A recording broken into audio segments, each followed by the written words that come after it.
ನಾನು ಈ ದೇವಸ್ಥಾನಕ್ಕೆ ಒಂದು 25-30 ವರ್ಷದಿಂದ ಬರ್ತಾಯಿದ್ದೀನಿ. ಈ ದೇವಸ್ಥಾನಕ್ಕೆ ಬಂದ ಮೇಲೆ ನನಗೆ ತುಂಬ ಒಳ್ಳೆಯದಾಗಿದೆ. ಈ ನಮ್ಮಪ್ಪ ನರಸಿಂಹಸ್ವಾಮಿ ಎಲ್ರಿಗೂ ತುಂಬ ಒಳ್ಳೇದು ಮಾಡ್ತಾನೆ.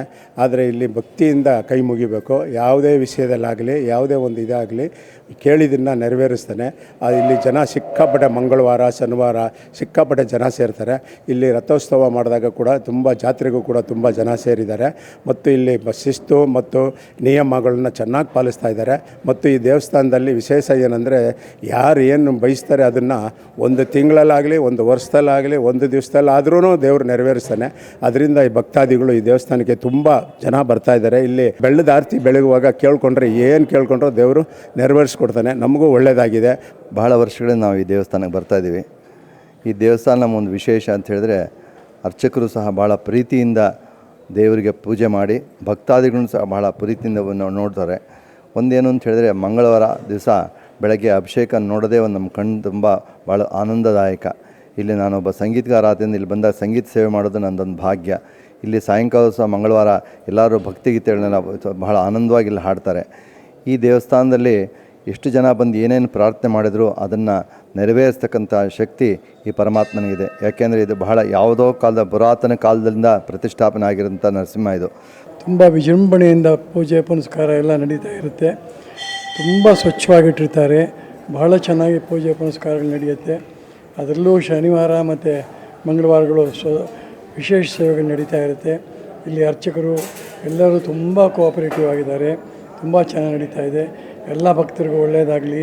ಅತ್ತಿಗುಪ್ಪೆ ಅಂತ ಮೊದಲಿರಲಿಲ್ಲ, ಎತ್ತರದ ಕುಪ್ಪೆ ಅಂತ ಇತ್ತು. ಆಮೇಲೆ ಅತ್ತಿಗುಪ್ಪೆ ಆಯಿತು. ಇಲ್ಲಿ ಯಾದವರು ಕುರುಬರು ಈ ದೇವಸ್ಥಾನನ ಸಂಸ್ಥಾಪನೆ ಮಾಡಿದವರು. ಆಮೇಲೆ ಇದು ಪುರಾತನ ಕಾಲದ ದೇವಸ್ಥಾನ. ಆಮೇಲೆ ಇಂಪ್ರೂವ್ ಆಗಿದೆ.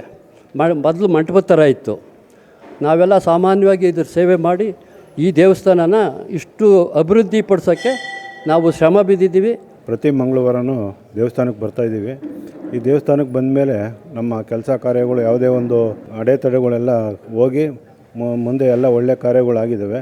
ಅದರಿಂದ ನಾವು ಮಂಗಳವಾರ ನಾವು ಪ್ರತಿ ಮಂಗಳವಾರನೂ ಬಂದು ದೇವಸ್ಥಾನಕ್ಕೆ ಒಂದು ಆ ಸ್ವಾಮಿ ದರ್ಶನ ಮಾಡ್ಕೊಂಡು ಹೋಗ್ತಾಯಿದ್ದೀವಿ. ಏನೋ ಇಲ್ಲಿ ಬಂದ ಮೇಲೆ ಒಂಥರ ನೆಮ್ಮದಿ ಸಿಗುತ್ತೆ, ಹಂಗಾಗಿ ಬಂದಿದ್ದೀವಿ. ಇದು ಲಕ್ಷ್ಮೀ ನರಸಿಂಹ ಸ್ವಾಮಿ ದೇವಸ್ಥಾನ ಇತಿಹಾಸ ಪುರಾಣ ಸುಮಾರು 500 ವರ್ಷಗಳ ಒಂದು ಇತಿಹಾಸ ಇದೆ. ನಾವು ಪ್ರತಿ ಮಂಗಳವಾರ ಇಲ್ಲಿ ಬರ್ತೀವಿ. ಭಗವಂತನ ಸೇವೆ ಮಾಡೋದಂತಂತಂದರೆ ಎಲ್ರಿಗೂ ಒಳ್ಳೆಯದಾಗ್ತದೆ ಅಂತ ಹೇಳಿ, ಶುಭವಾಗಲಿ ಅಂತೇಳಿ ಮಂಗಳವಾರ ನಾನು ಹೇಳ್ತೀನಿ. ಕೊಪ್ಪಳ ಜಿಲ್ಲಾ ಯಲಬುರ್ಗಾ ತಾಲೂಕಿನಾಗ ಕೊನಸಾಗರ. ಇಲ್ಲಿ ಬೆಂಗಳೂರಿಗೆ ಬಂದು 30 ವರ್ಷ ಆತ್ರಿ. ನಮ್ಮ ಮಕ್ಕಳು ಒಳ್ಳೇದಾಗಲಿ ಅಂತಲೇ ಬೇಡ್ಕೊಂಡು ಬರ್ತೀವಿ ರೀ. ಈಗ ಅಲ್ಲಿ ಭಾಳ ದಿವಸ ಆತ್ರಿ ವಾರಕ್ಕೊಂದು ಬರ್ತೀವಿ ರೀ. 15-20 ಇಯರ್ಸಿಂದ ಬರ್ತಾಯಿದ್ದೀನಿ. ತುಂಬ ಪವರ್ಫುಲ್ ಅನಿಸುತ್ತೆ ನನಗೆ ಇಲ್ಲಿ ಟೆಂಪಲ್ಗೆ ಬರೋದು. ಮೋರೋವರ್ ನನಗೆ ತುಂಬ ಪೀಸ್ಫುಲ್ ಅನಿಸುತ್ತೆ ಇಲ್ಲಿ ಬರೋದು. ಸೊ ನಾನು ಈಗ ಬೆಲ್ಲದ ದೀಪ ಹಚ್ತಾ ಇದ್ದೆ for the past 5 weeks. So ನಮ್ಮ ಮನಸ್ಸಲ್ಲಿ ಏನು ಅಂದ್ಕೊಂಡು ಭಕ್ತಿಯಿಂದ ಶ್ರದ್ಧೆಯಿಂದ ಮಾಡಿದರೆ 100% ನಾವು ಅಂದ್ಕೊಂಡಿದ್ದು ಹಾಗೇ ಆಗುತ್ತೆ. ಈ ದೇವರಲ್ಲಿ ತುಂಬ ಸತ್ಯ ಇದೆ. ನಾವೇನೇ ಅಂದ್ಕೊಂಡು ದೀಪ ಹಚ್ಚೋದ್ರೂ ಅದು ನಾವೆಷ್ಟು ವಾರ ಅಂದ್ಕೊಂಡಿರ್ತೀವೋ ಅದರೊಳಗಡೆನೇ ಅದು ನಮಗೆ ಫಲ ಸಿಗುತ್ತೆ. ಅದರಲ್ಲಿ ಎಲ್ಲೇ ಇದ್ದು ನಾವೆಲ್ಲೇ ಕೈ ಮುಗಿದ್ರೂ ನರಸಿಂಹಸ್ವಾಮಿ ನಮಗೆಲ್ಲ ಒಳ್ಳೇದು ಮಾಡಿದೆ. ನಾನು ಸುಮಾರು ಒಂದು 10-15 ವರ್ಷಗಳಿಂದ ಈ ದೇವಸ್ಥಾನಕ್ಕೆ ಬರ್ತಾಯಿದ್ದೀನಿ. ಇದು ನಮ್ಮ ಮನೆ ದೇವರು ಲಕ್ಷ್ಮೀ ನರಸಿಂಹಸ್ವಾಮಿ. ಪ್ರತಿ ಮಂಗಳವಾರ ಬಂದು ಪ್ರದಕ್ಷಿಣೆ ನಮಸ್ಕಾರ ಹಾಕ್ಕೊಂಡು ಅರ್ಚನೆ ಮಾಡಿಸ್ಕೊಂಡು ಹೋಗ್ತಾಯಿದ್ದೀನಿ. ಎಲ್ಲ ಒಳ್ಳೆಯದಾಗಿದೆ ನಮಗೆ ಈ ದೇವಸ್ಥಾನದಿಂದ. ನಾವು ಸುಮಾರು 3-4 ವರ್ಷದಿಂದ ಬರ್ತಾಯಿದ್ದೀವಿ. ಯಾವುದೇ ಏನೇ ಕೇಳಿದ್ರು ಕೆಲಸ ಅಂತೂ ಆಗುತ್ತೆ. ನಂಬಿ ಭಕ್ತಿಯಿಂದ ಬಂದರೆ ಎಲ್ಲ ಕೆಲಸಗಳು ಕಾರ್ಯಗಳು ಆಗುತ್ತೆ. ಯಾವುದೇ ತೊಂದರೆಗಳು ಏನೇ ತೊಂದರೆ ಇದ್ದರೂ ಎಲ್ಲ ನಿವಾರಣೆ ಆಗುತ್ತೆ. ಬಂದು ದೇವರ ಹತ್ರ ಕೇಳ್ಕೊಂಡ್ರೆ ಎಲ್ಲ ಕೆಲಸಗಳಾಗುತ್ತೆ. ಕಲ್ಯಾಣೋತ್ಸವ ವಿಶೇಷವಾಗಿ ಕಲ್ಯಾಣೋತ್ಸವ ರೆಗ್ಯುಲರ್ ನಡೀತಾ ಇರುತ್ತೆ. ಪಂಚಾಮೃತ ಅಭಿಷೇಕ ಮಂಗಳವಾರ ಮತ್ತು ಶನಿವಾರ ವಿಶೇಷವಾಗಿ ಇದ್ದೇ ಇರುತ್ತೆ. ನಾವು ಸುಮಾರು ವರ್ಷದಿಂದ ಬರ್ತಾಯಿದ್ವಿ. 3 ಮಕ್ಕಳು ಮದುವೆ ಎಲ್ಲ ಇಲ್ಲೇ ಮಾಡಿದ್ವಿ. ತುಂಬ ಒಳ್ಳೆಯದಾಗೈತೆ.